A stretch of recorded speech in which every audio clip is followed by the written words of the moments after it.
Hi guys, reporting in from the yoga studio. I thought I would start here to remind myself or to remind us all not to take things too seriously. I started out all my classes today with handstands. It's a great way to change your perspective, to look upside down. It faces a lot of fear. It's very rewarding. And it's super hard work. So, yoga is a gateway to these incredible conscious spaces that we're venturing in. All right, so it's December 10th, and I wanted to connect on a couple of different items today. One being one of the juiciest yogic nuggets there is, that being the Siddhis, the yogic powers. I wanted to tie in yoga to the experience of what I'm experiencing, of the galactics, of this galactic consciousness, of this extraterrestrial awakening. In some terms, in worlds, they're calling it the full disclosure. So just this common knowledge awareness that we are not alone, that we have never been alone, that ancient races have been here for thousands and thousands of years, that we are likely created from these ancient alien races, and so on and so forth. So major paradigm shifts in the way we think about ourselves and who we are. How this ties into yoga is because yoga is a very ancient traditional practice, and it is a practice that was passed down verbally for thousands of years and then finally authored by Patanjali.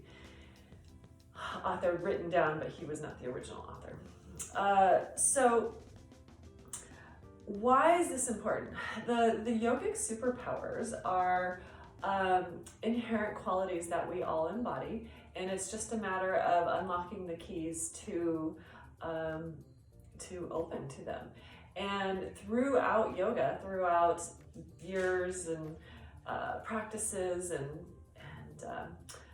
doing your inner work, these yogic superpowers begin to happen. They begin to reveal themselves to you as a yogi, as a student, when you are ready, on many levels. Sometimes when we think we're not ready, they happen, and it takes us as a human to a new place and time. And that's why I love yoga as well, is because it's constantly challenging and pushing boundaries and creating expansion and awareness through every cell of our bodies and being, and inward and outward. So some of the yogic powers are telepathy, being able to read somebody's mind. Telepathy is more communication, sending, receiving, being able to read other people's minds, levitation, bilocation, being in two places at once, conscious astral travel, lucid dreaming, there's, and on and on. There's all sorts of walking on water, all these things that we might think are impossible are actually not impossible. So as we kind of traverse through life, we become exposed, right, to lots of things, lots of things on our world and our planet, and these other realms. So I wanted to kind of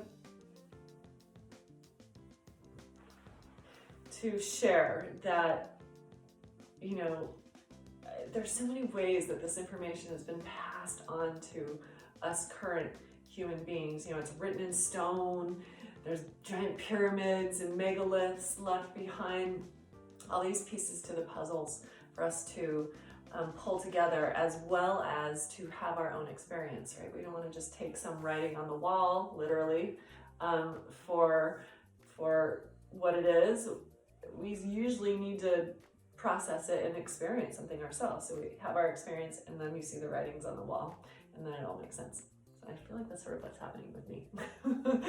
Anyhow, okay, so yoga, superpowers, the Siddhis, right? It's part of our job, it's part of our duty to unlock these keys and to become superhuman so that we can connect with the galactic, so that we can be a part of this galactic universe and not just be stuck here on our planet. The other thing that I wanted to do was I wanted to share my most recent photos and videos, or just photos actually, this week. And so I did. There's several photos from this week, tons of ships every day, all over. So now what I'm doing is applying patterns and identifying who is flying some of these different ships that I'm photographing.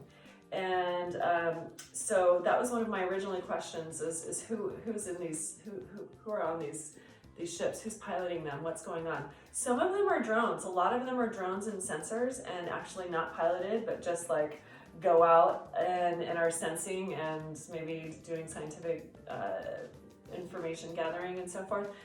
Some of them are piloted.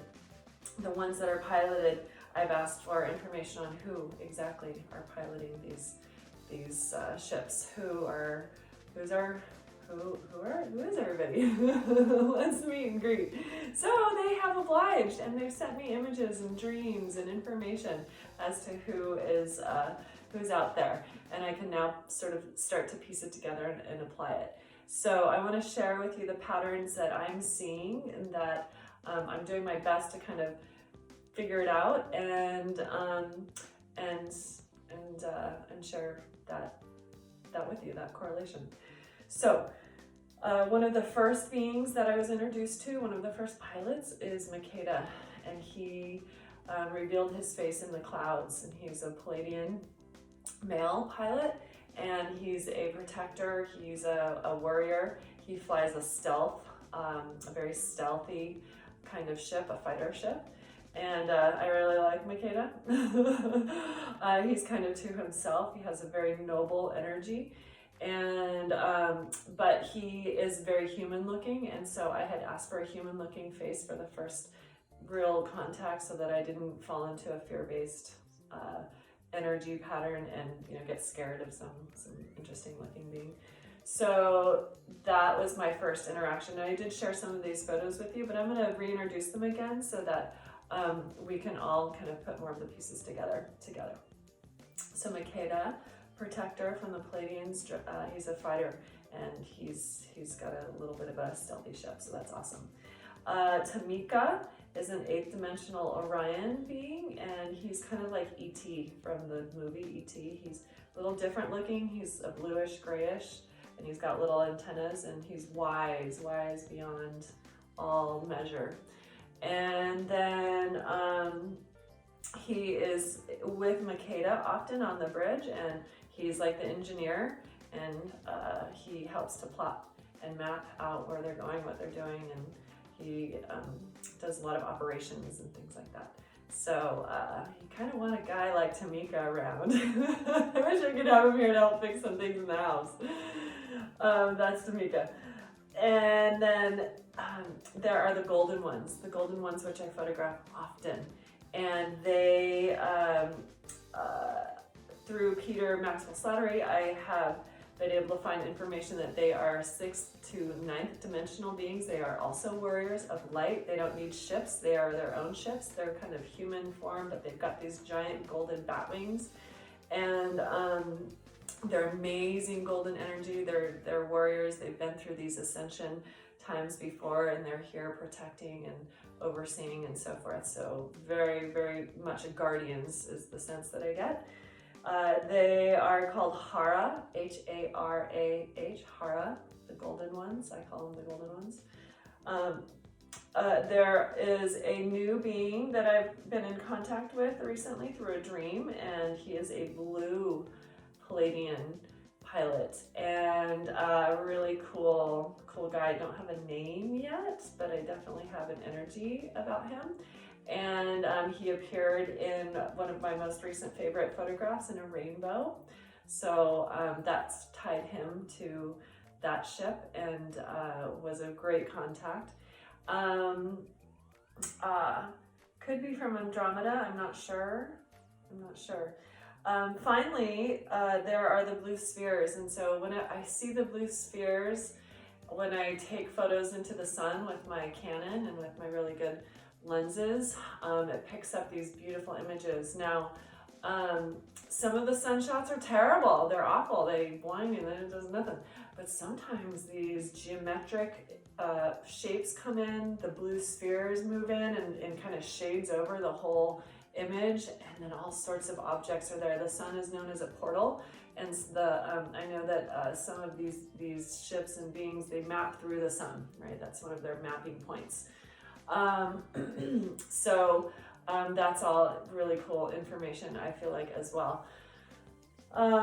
So I have included some reintroduction of some older photos to map together who is who and what is what as best to my knowledge as I have been able to.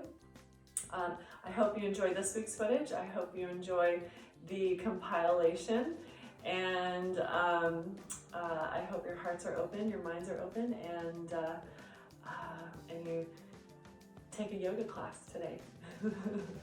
All right, you guys, thanks so much. Namaste.